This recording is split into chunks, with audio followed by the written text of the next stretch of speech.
원래 두 분일 때는 이 마이크를 쓰면 안 되는데 제가 오직 못하시는 분들이 그 녹화분을 좀 달라고 하셔가지고 그냥 마이크 쓸게요. 네. 이거조차 아, 그쵸. 네. 참, 이렇게 어려운 걸음 해주셔서 감사합니다.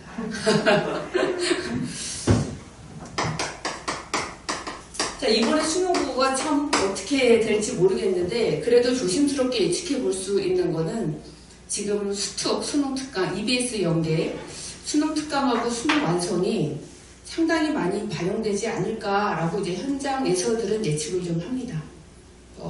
왜냐하면 아시다시피 학교에 나와서 배우는 것도 별로 없고 EBS 강의를 듣고 이래야 되는 상황이라서 되도록 많이 반영해라 이런 지침이 있을 것 같다라고 예측들을 하죠.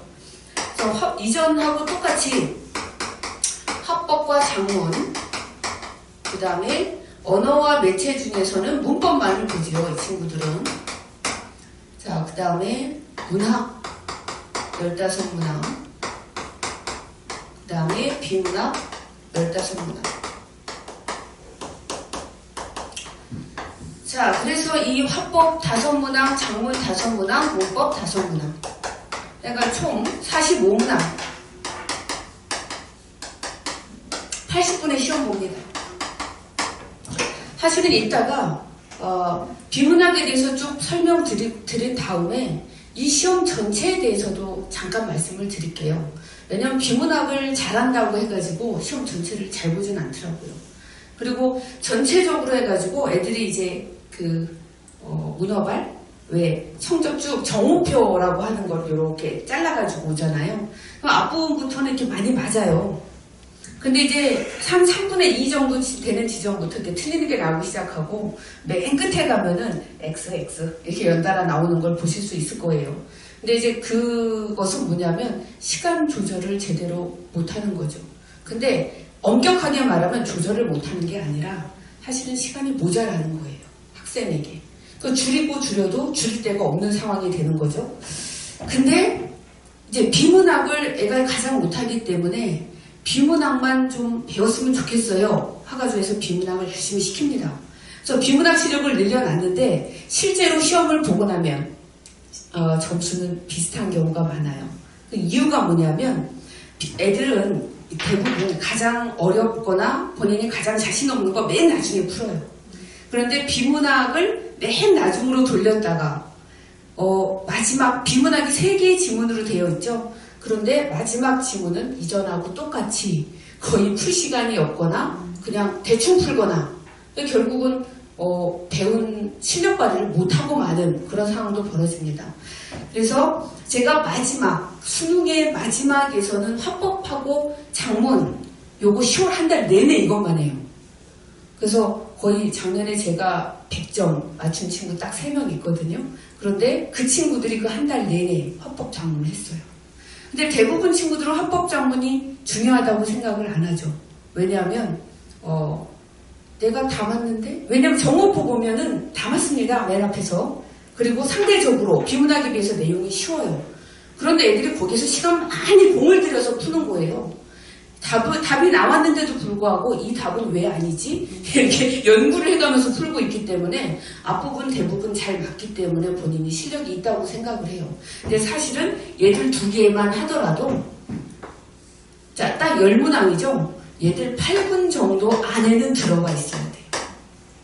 그리고 문법까지 다 해서도 12분 정도 안에는 풀어야 안정적인 1등급 이렇게 나온다고 보시면 됩니다. 근데 그 이야기는 이 비문학 다 하고 난 다음에 말씀드릴게요. 그래서 오늘은 제가 장문으로부터 좀 출발을 할게요. 장문에는 글 쓰는 목적이 있어요. 글 쓰는 목적. 그 첫 번째가 정보 전달. 그 다음에 2번째가 설득. 3번째가 정서 표현.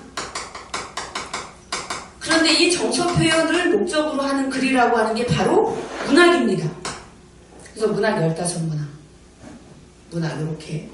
그 다음에 정보 전달이 얘가 설명문이에요. 그 다음에 설득이 논설문입니다. 설명문과 논설문은 문학 문학이 아니다. 그래서 위에 문학, 위에는 비문학. 그래서 문학 15문항, 비문학 15문항 이렇게 출제가 됩니다. 제가 이 말씀을 왜 드리냐면 우리가 오늘 이제 비문학을 중점적으로 제가 말씀을 드릴 텐데 그 지문을 어머님들이 한번 보셨으면 와 진짜 길다. 그리고 뭔 소린지 잘 모르겠다. 이런 생각을 많이들 하셨을 거예요. 근데 이건 애들도 똑같아요.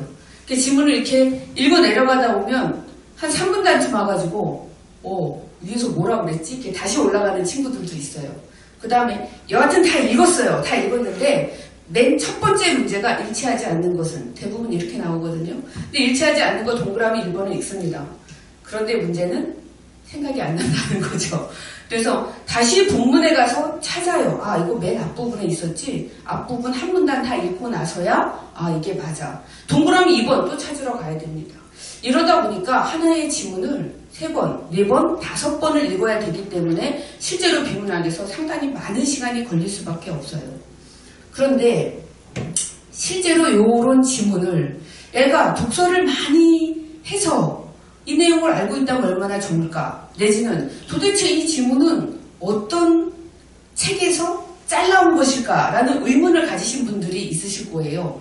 근데 사실은 이 비문학 지문은 선생님들께서 쓰시는 겁니다. 처음, 중간, 끝을 정해서 완벽하게 쓰는 글이에요. 그래서 이 글을 쓰는 것, 지문을 쓰는 것부터가 문제 출제의 출발점이에요. 그런데 이 글을 쓸 때는 무엇을 지켜야 되느냐? 지금 제가 말씀드리는 요 작문의 원칙이라고 하는 것을 반드시 지켜야만 됩니다. 그래서 작문의 원칙,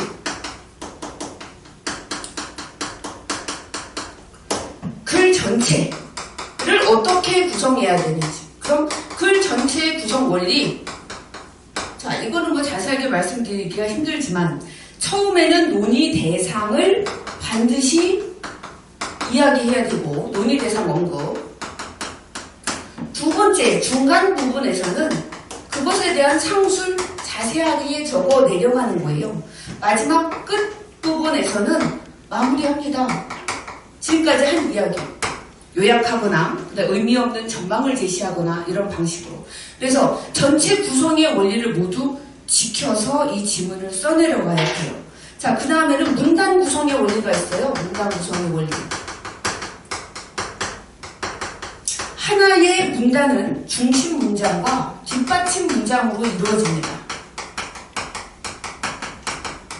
그 다음에 한 문단은 하나의 주제로 통일되어야 한다라고 하는 문단의 통일성 원칙이라고 하는 게 있어요. 그러니까 요거 제가 말씀드리는 이유가 있습니다. 그 다음 문장 구성의 원리가 있고 그 다음에 거기에 적합한 단어를 써야 된다라고 하는 작문 원칙이 있는데 학교 선생님이 아니라 출제자 분들이 요 원칙을 그대로 지켜서 지문을 쓸 뿐만이 아니라 문제도 이것에 따라서 출제를 합니다.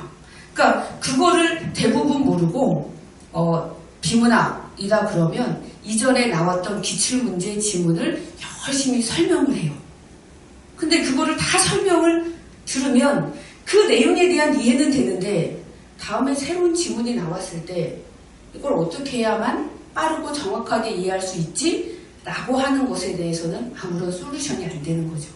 그래서 제가 비문학을 할 때는 지문의 구조 얘는 5개뿐이 안 됩니다. 그 다음에 문제의 유형. 비문학 문제, 출제되는 문제 유형을 모두 소트를 해보면 딱 10개 유형이에요.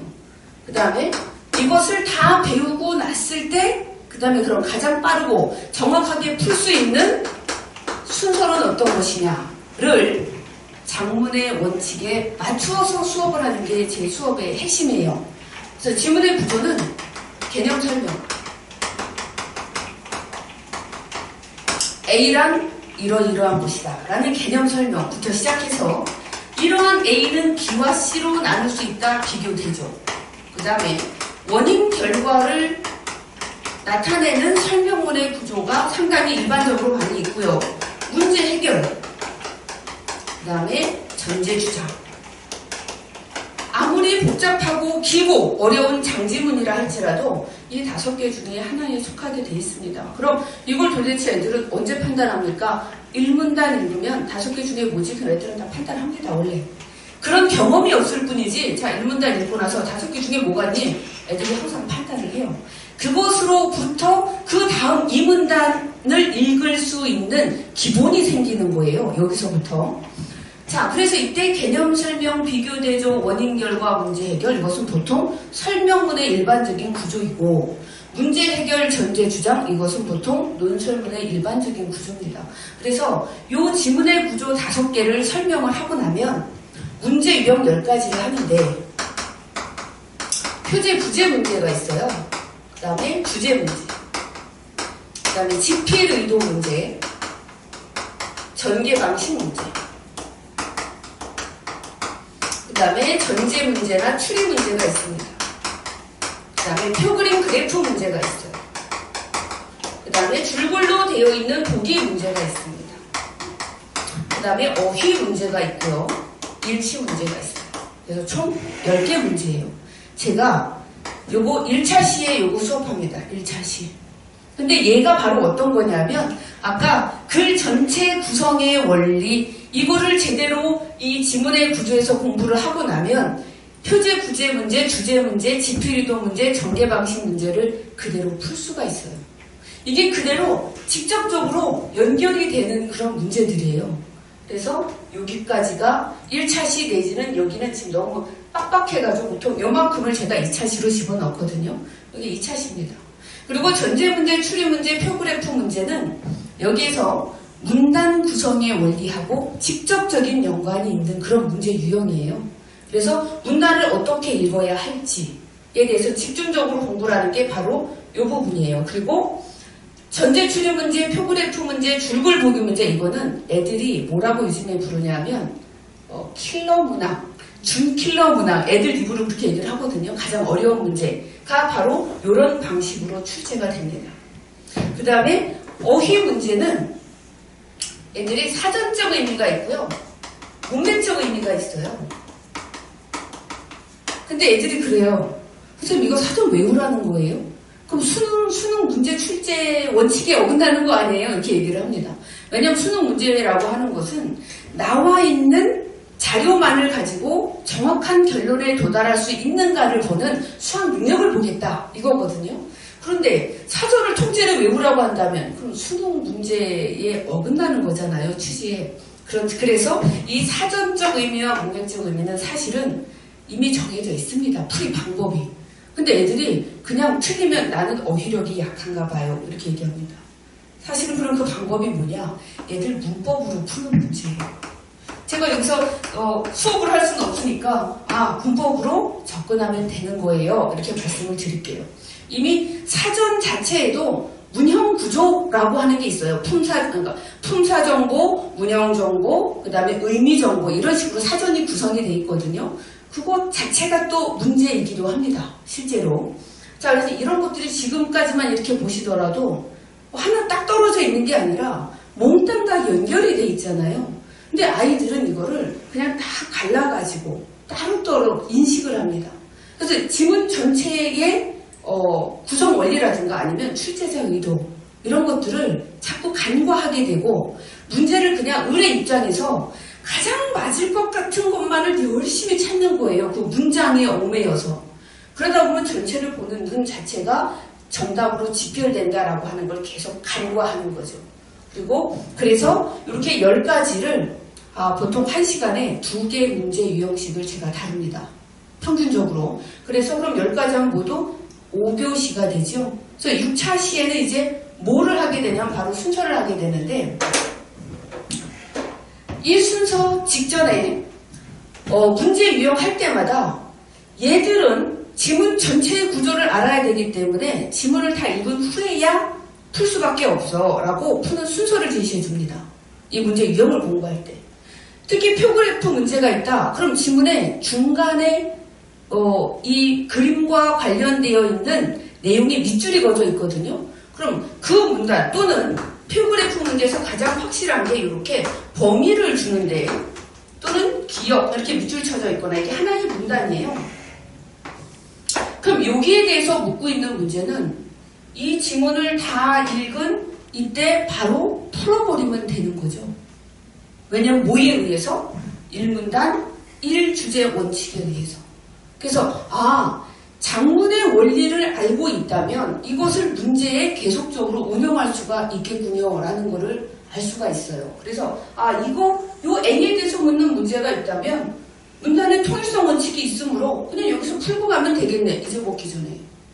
그게 핵심입니다. 그래서 요 나머지 문제들도 그래서 언제 풀어야 되는 거야 라고 하는 걸 알려줍니다. 그것과 더불어 문제 유형마다 출제자 의도가 있어요. 출제자 의도.